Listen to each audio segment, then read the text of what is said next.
going to show you how we can create a travel expense splitter. So what this means, guys, this means that when you and your friends travel like somewhere like in Palawan, and you travel group of let's say for example 4 or 5, then this template works because it only divide the expense into how many you are in a group. Let's say for example you spend 4,000, then it will only divide 1,000 into 4. So uh, it will become 500 each, right? No, 250. Okay, so let's start. Let's have some title here: travel expense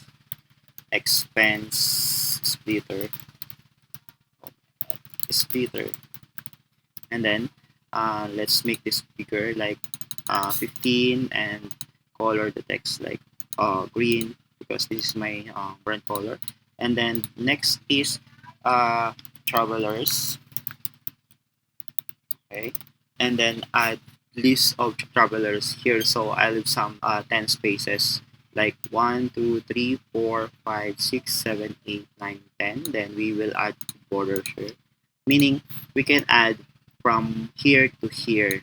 Okay, so let's add some borders here, and then background color, and then the text color, right, and then enter. So let's say travelers are Lawrence, Jando, Collins.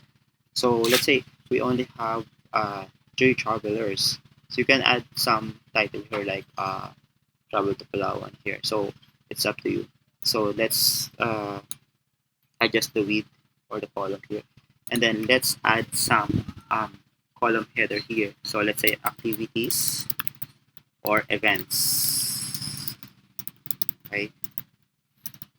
And then the amount here. Okay.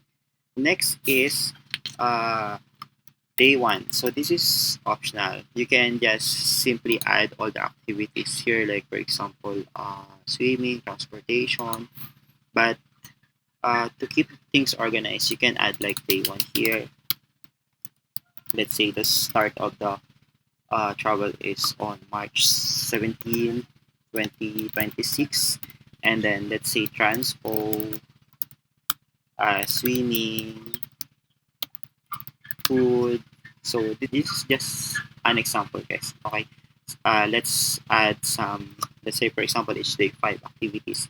Activity 4, activity 5, and then day 2. Day 2 goes here, March 18, 2026. So activity 1, activity 2, then you can highlight this and drag this down, 3, 4, 5. Okay, and then let's copy this, change this day 3, and then 19. Okay, and then let's bold this one. Okay. And then also this. Okay, here's the thing: total advances.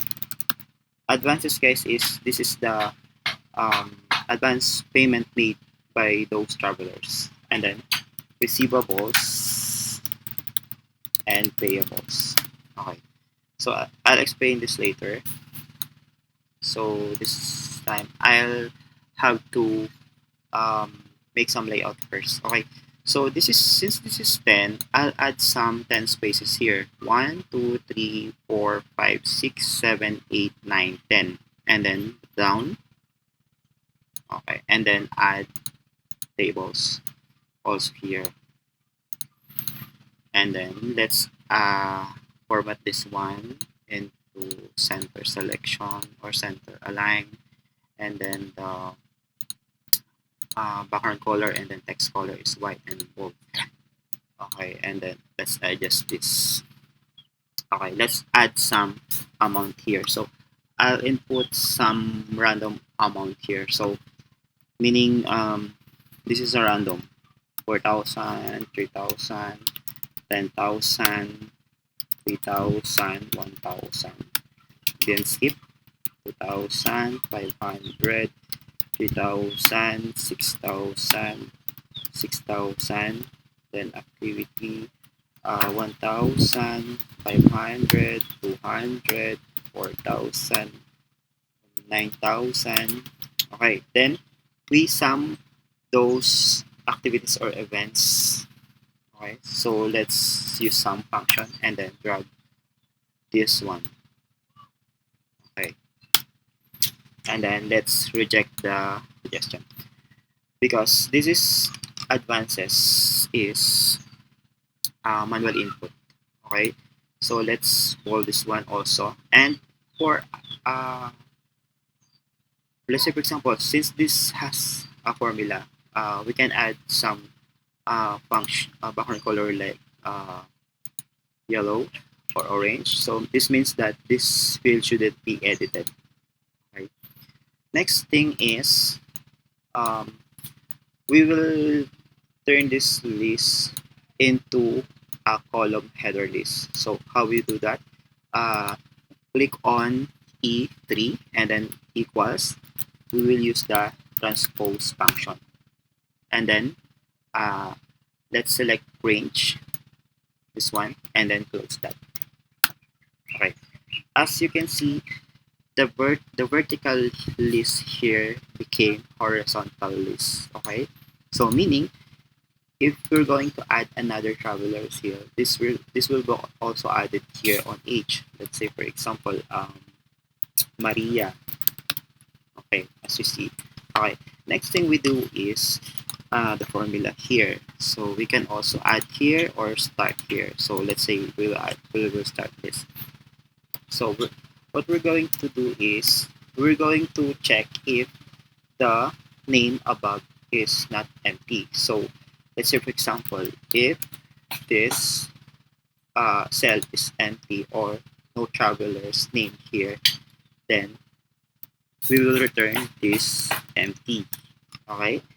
Next, we can check is if this is not empty, then we will add another if function here. So since this is not blank, so we will use another if condition here. So since this has value here, so next thing we do is if the amount is empty, if the amount is empty, then we will return this empty. If not, then we will start the computation. Okay. So we will divide this amount into how many travelers we have. So we can use the count a function. Okay. So the purpose of this count a is we will count this area, how many travelers or how many non-empty cells we have here. So in our sample, we have 1, 2, 3, 4. So this should be divided into 4. Okay. So as you see, okay. So why this became 1,000? Because I use this area. Okay. We will replace this D5 into D4. Okay, D4. D4. Okay. So next thing we were gonna do is as you see the effect guys because uh the the formula check when column is or has a traveler's name, so it should be empty. So why this became empty? Because this amount is empty. That's why this the result is empty. So later on we will see uh, how this thing works. Okay. Um, since we have this function, we're going to lock this one, the row. So we will lock this one. So we will use the dollar function here on the tree. So mind you guys, E is column and 3 is row. So for example, when we drag this formula down, it should retain on checking on this row, on row 3. Okay, so on D4, when we drag this formula going to the right, it should be locked here. So we will input a dollar on the column, which is D. Okay, okay, and then we're going to lock this column above because this is only the range that the formula checks. Okay, so to do that, on your keyboard you can press F4. If you're using a laptop, you can uh, press key combinations, function key, and then F4 on your keyboard. Okay, so it should be here and click the range and then F4 and then lock the range. Okay, so this time we will reject this suggestion. So next thing is, okay, we're going to drag this going to the right. Okay, 1, 2, 3, 4, 5, 6, 7, 8, 9, 10. So this has no background. Okay, so okay, since we already have formula here, this is blank because amount is blank, right? Even though there's a value on our traveler. So okay, this is okay. This is it. Select the the range from first traveler to last traveler, and then when the icon turns into plus arrow, you can drag this up to last activity. Last activity is 21, so 21. Okay, then release the mouse. Okay, as you see, guys, um, it does the computation. Okay, so since we have a 4, so we can add formula here, count A.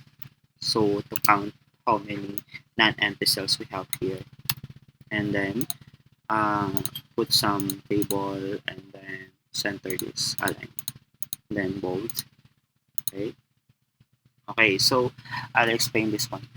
So here we have amount. Let's for example transpo 4,000 on day 1, and we have 4 travelers. So 4,000 divided by 4 is 1,000. So everyone should pay 1,000 on transportation. So same goes with swimming. So 3,000 divided 4 is 750.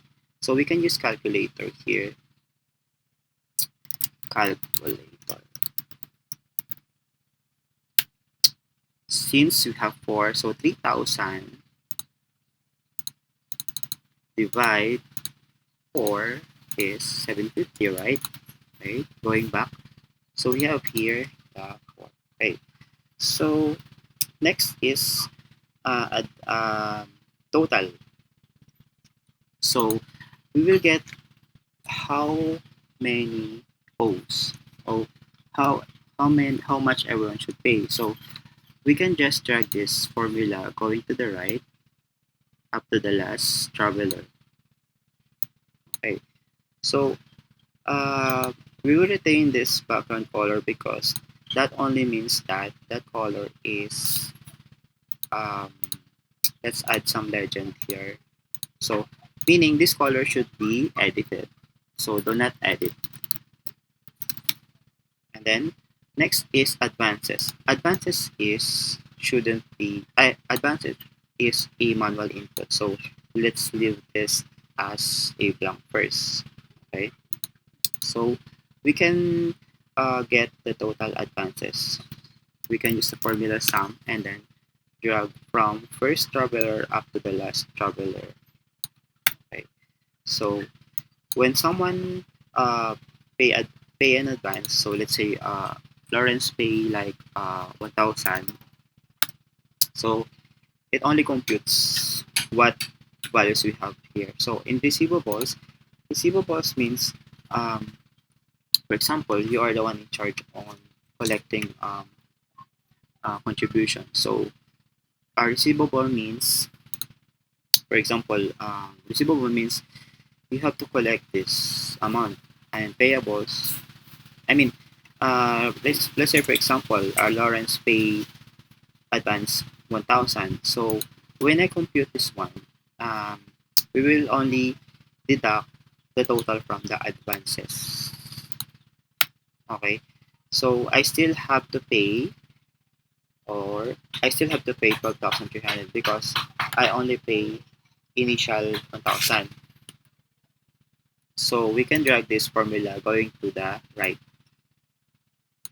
No lacking feature here. Okay. So next is um, we will add some identification here. Like for example, um, if this is negative, then someone needs to pay or still need to pay that amount. If this is positive, then either he or she is fully paid or paid in excess. So select this cell and go to the format number and then go to custom number format. Alright, I already have the custom number format here, so um, I just have to explain this. So uh, we have here, for example, if the amount on that cell is positive, so you don't see any negative sign here. So uh, so the color will turn green, and if the value is negative, the color will turn into red. So that's simply how this custom number works. Okay, as you see, guys, the uh, color turn into what they are. Okay, so meaning I'll explain this. So Lawrence pay in advance amounting to 1,000. So that amount will be deducted into 13,000. So I still have to pay, or I still owe 12,300. So for example, I pay again 12,300. So you can simply add or use the formula. So 1,000 and then plus 12,300. So meaning I have fully paid my obligation. Next is for example, Jando. Jando pay like 14,000. So Jando has to receive 700 because Jando pays excess. Okay. Next is, let's say Tolits pay 13,300. Then he is fully paid also. And then if Maria pay 500, she still needs to pay 12,800. Okay. So next is let's say we we we are five travelers. So let's say for example we are five. So let's add some names here. Rizal. So when I enter this, this sheet computes or divide how many they are. Okay. So this formula computes equally. Okay. Also, all the contributions change. Okay. So that's the beauty of using the Google Sheet template. Okay. So as I have to add legend here. Let's say color red, color text in red is text in red, meaning um, this is payable or owed. Owed. This is owed, guys. Someone owed. Okay, owed. Text in green means uh, fully paid or paid excess has to receive. So that's it, guys. If you want this template, I can upload this on my website. The website is lawrencedalbenodigital.com. You can also see the link here. And don't forget to comment, like, and follow on my YouTube channel so you will be notified every time I upload a new video. And see you on the next one.